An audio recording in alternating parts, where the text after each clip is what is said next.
और महेंद्र एक गरीब दंपति थे। अनुभा अपने घर में ही बांस के छोटे छोटे खिलौने और घर की सजावट का सामान बनाती थी और महेंद्र सड़क पर घूम घूम कर उन्हें बेचा करता था। रेड लाइट होने पर जब गाड़ियां रुकती तब महेंद्र अपने खिलौने बेचने के लिए उन गाड़ियों की तरफ दौड़ पड़ता था। बाबूजी, ये खिलौने ले लो, बांस के खिलौने हैं, हाथ से बने हुए। अरे नहीं नहीं, नहीं चाहिए। मेम साहब, घर की सजावट का सामान ले लो। ये गुलदस्ता कितने का दिया? मेम साहब, ये 200 रुपए का है। इतना महंगा? इससे अच्छा तो मैं मॉल से खरीद लूंगी, वहाँ ब्रांडेड सामान मिलते हैं। तुम्हारे सामान की तो कोई ब्रांड ही नहीं है और ना ही कोई गारंटी है। महेंद्र के लिए उन खिलौनों को बेचना एक चुनौती भरा काम था। उसे देखकर लोग अपनी गाड़ी की खिड़की खोलना तो दूर, मुंह फेर लेते थे। महेंद्र अनुभा के बांस से बनाए हुए सामान को बेचने के लिए बहुत मेहनत करता था। वो ट्रैफिक में भी घूम घूम कर अपने सामान बेचा करता। इसी दौरान एक दिन महेंद्र सामान बेचने के लिए जल्दबाजी में सड़क पार कर रहा था कि अचानक सामने से आ रही एक तेज रफ्तार गाड़ी ने महेंद्र को जोर से धक्का मार दिया और महेंद्र वहीं सड़क पर गिर गया। इस हादसे में महेंद्र की मौत हो गई। महेंद्र की लाश जब उसके घर लाई गई तो उसे देखकर सदमे से उसकी पत्नी अनुभा की भी मौत हो गई।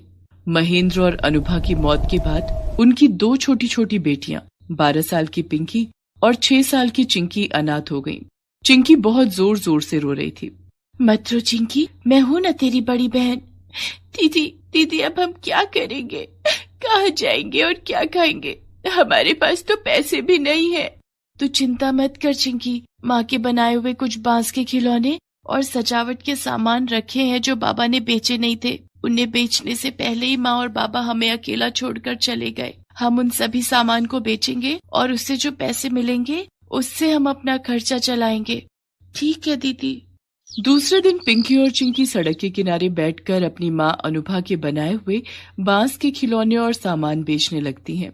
उन दोनों छोटी छोटी और प्यारी बच्चियों को सड़क के किनारे बैठकर सामान बेचते हुए देखकर वहां से गुजरने वाले राहगीरों का दिल पिघलने लगा और वे लोग चिंकी और पिंकी का सामान खरीदने लगते हैं। अरे बेटा, ये पेन स्टैंड कितने का है? 50 रुपए का है। महंगा है, मैं तो इसके 35 रुपए ही दूंगी। ठीक है, आप इसे 35 रुपए में ही ले जाइए। तभी वहाँ एक आदमी आता है। अरे बच्चे, वो फोटो फ्रेम और पंखा दोनों दे दो। ठीक है, ये लीजिए, आपके पूरे 100 रुपए हो गए। ये लो पैसे। इस तरह से पिंकी और चिंकी की उस दिन ठीक ठाक कमाई हो गई थी। शाम को दोनों जब घर लौट कर आई तब चिंकी कमाए हुए पैसों को गिनने लगती है। दीदी, आज तो पूरे 400 रुपए की कमाई हुई है। हाँ चिंकी, आज तो ठीक ठाक कमाई हो गई है, लेकिन इतने से हमारा काम नहीं चलेगा। माँ के बनाए हुए सामान जल्दी ही खत्म हो जाएंगे। हमें जल्दी ही सोचना होगा कि सामान खत्म होने के बाद हम क्या करेंगे, क्योंकि तब हमारे पास बेचने के लिए कुछ भी नहीं होगा। चिंकी और पिंकी बात कर ही रहे थे कि तभी दरवाजे पर दस्तक हुई। पिंकी ने दरवाजा खोला तो देखा बाहर मकान मालिक खड़ा था। देख पिंकी, तुम्हारे पापा ने पिछले 3 महीने का किराया नहीं चुकाया था और इस महीने का किराया भी बाकी है। 5000 के हिसाब से 4 महीने का किराया 20,000 रुपए होता है। मुझे कल शाम तक मेरे 20,000 रुपए दे दो, नहीं तो तुम्हारा सारा सामान उठवा लूंगा और घर खाली करवा दूंगा। अंकल, आपको तो पता है कि हम अनाथ हो गए हैं। हमारा इस दुनिया में कोई नहीं है। इतनी बड़ी रकम हम कहाँ से लाएंगे? हमें थोड़ा समय और दे दीजिए, हम थोड़ा थोड़ा करके आपका किराया चुका देंगे। तो ठीक है, आज से ही शुरुआत कर दो। लाओ आज के पैसे। और मकान मालिक चिंकी के हाथ से रुपए छीन लेता है। दूसरे दिन पिंकी और चिंकी ने बांस का सामान बेचकर जो कमाया वो भी मकान मालिक ने किराए के नाम पर उनसे छीन लिया। दीदी, इस तरह से तो हम एक पैसा भी नहीं जोड़ पाएंगे। हमारे पास कुछ खाने के लिए भी पैसे नहीं है। मेरे मन में एक ख्याल है, हम कल वैसा ही करेंगे। क्या करेंगे दीदी? कल सुबह हम कपड़े और बेचने वाले सारे सामान लेकर यहाँ से निकल जाएंगे। पहले हम अपना सारा सामान बेच देंगे और फिर यहाँ लौट कर नहीं आएंगे। हम लोग अपने रहने का इंतजाम कहीं और कर लेंगे। इससे हमें मकान मालिक को और रुपए भी नहीं देने पड़ेंगे। तो क्या मकान मालिक को बिना बताए हम यहाँ से भागने वाले हैं? हमारे पास और कोई रास्ता भी नहीं है चिंकी, लेकिन हम जाएंगे कहाँ दीदी? वो हम कल सोचेंगे। अभी खाना खाकर जल्दी सो जाते हैं, क्योंकि कल सुबह हमें यहाँ से जल्दी निकलना होगा। पिंकी खाना बनाती है और दोनों बहनें खाना खाकर सो जाती हैं। अगली सुबह चिंकी और पिंकी सारा सामान लेकर घर से निकल जाते हैं। वे दोनों सड़क के किनारे बैठकर अपना सारा सामान बेचने लगते हैं। दीदी, आज तो हमें ये सारा सामान बेचना होगा, नहीं तो इन्हें लेकर हम कहाँ जाएंगे। हाँ चिंकी, हम आज अपना बांस का बना ये सारा सामान बेच देंगे। सामान ज्यादा होने के कारण उन्हें बेचने में भी काफी समय लग गया और दोनों बहनों को पता ही नहीं चला कि कब रात हो गई। रात के 8 बज गए थे। दीदी, सारा सामान बिक गया है, अब हम लोगों को यहाँ से चलना चाहिए। हाँ चिंकी, आज तो खूब अच्छी कमाई हुई है, पहले कहीं चलकर कुछ खाते हैं। दोनों बहनें एक होटल में जाकर खाना खाती हैं और उसी होटल के बाहर सड़क पर चादर बिछाकर सो जाती हैं। अगली सुबह, दीदी आज हम क्या करेंगे, आज तो हमारे पास बेचने के लिए कुछ सामान भी नहीं है। चिंकी, पहले हमें अपने रहने का ठिकाना ढूंढना होगा, रोज रोज हम सड़क पर नहीं सो सकते। हाँ दीदी, लेकिन हमारे पास तो सिर्फ 1000 रुपए हैं, इतने पैसे में तो कोई भी हमें किराए पर घर नहीं देगा। तभी पिंकी को याद आता है कि उसने अपनी स्कूल की किताब में पढ़ा था कि कैसे एक आदमी ने अपने लिए बांस का घर बनाया था और माँ भी तो बांस के छोटे छोटे घर बनाया करती थी। दरअसल माता पिता की मौत से पहले दोनों बहनें सरकारी स्कूल में पढ़ती थी, लेकिन अनाथ होने के कारण दोनों की पढ़ाई छूट गई थी।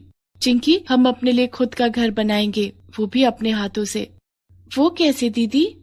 देख, जैसे माँ खिलौने के लिए बांस का छोटा सा घर बनाती थी, ठीक वैसे ही हम बड़ा घर बनाएंगे जिसमें हम रह सकें। ठीक है दीदी, लेकिन हम इतना सारा बांस कहाँ से लाएंगे? बांस लाने के लिए हमें जंगल जाना होगा। मैं बाबा के साथ जंगल भी गई हूँ, मुझे जंगल का रास्ता पता है, तू चल मेरे साथ। और दोनों बहनें जंगल की ओर निकल पड़ती हैं। जंगल पहुंचकर दोनों ने देखा कि ढेर सारे बांस के पेड़ हैं। पिंकी ने शहर के किनारे और जंगल के बगल में एक जगह चुन ली और दोनों बहनें जंगल से बांस लाकर इकट्ठा करने लगी। धीरे धीरे करके दोनों बहनों ने काफी बांस इकट्ठा कर लिया। ये सब करते करते रात हो गई और दोनों वहीं सो गई। अगली सुबह, चिंकी उठ, हमें जल्दी से अपना घर बनाना है। और पिंकी बांस का घर बनाना शुरू कर देती है। चिंकी अपने नन्हे हाथों से बड़ी बहन पिंकी की मदद करने लगती है। लगभग 3 दिन की मेहनत के बाद पिंकी और चिंकी ने अपने लिए एक बांस का घर बना लिया था, जो देखने में बहुत ही सुंदर लग रहा था।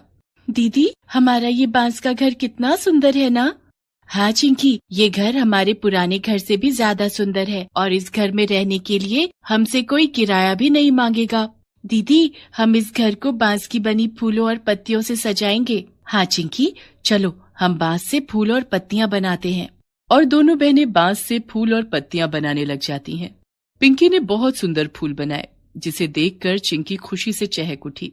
दीदी, जब तुम बांस से इतनी सुंदर फूल और पत्तियां बना सकती हो, तो क्यों ना इस बांस से और भी ज्यादा फूल और पत्तियां बनाकर हम बाजार में बेचें, इससे हमारी कमाई भी हो जाएगी। अच्छा आइडिया है चिंकी, हम यही काम करेंगे। अपना घर सजाने के बाद पिंकी और चिंकी दोनों बहनें मिलकर बांस से फूल और पत्तियां बनाने लगती हैं और उन्हें बनाकर बाजार में बेचने के लिए जाती हैं। पिंकी और चिंकी सड़क के किनारे चादर बिछाकर अपने बांस के फूल और पत्तियां बेचने लगती हैं। आने जाने वाले राहगीर उनसे सामान खरीदने लगते हैं।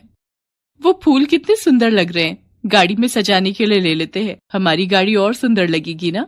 हाँ हाँ, क्यों नहीं, और ज्यादा ले लो, अपने घर के ड्राइंग रूम में भी सजा देना। वो फूल दे दो। ये लीजिए मैडम जी। कितने पैसे हुए? 200 रुपए हो गए। ठीक है, ये लो पैसे। और इस तरह से दोनों बहनों के बांस से बनाए हुए सजावट के सारे सामान बिक गए। दोनों बहनें खुशी खुशी घर आ जाती हैं। दीदी, हम कल और भी ज्यादा सामान बनाएंगे। हाँ चिंकी। तभी उनके दरवाजे पर दस्तक हुई। दीदी, हमारे घर कौन आया होगा? पता नहीं चिंकी, मैं जाकर देखती हूँ। पिंकी ने दरवाजा खोला तो बाहर एक आदमी खड़ा था। जी बताइए।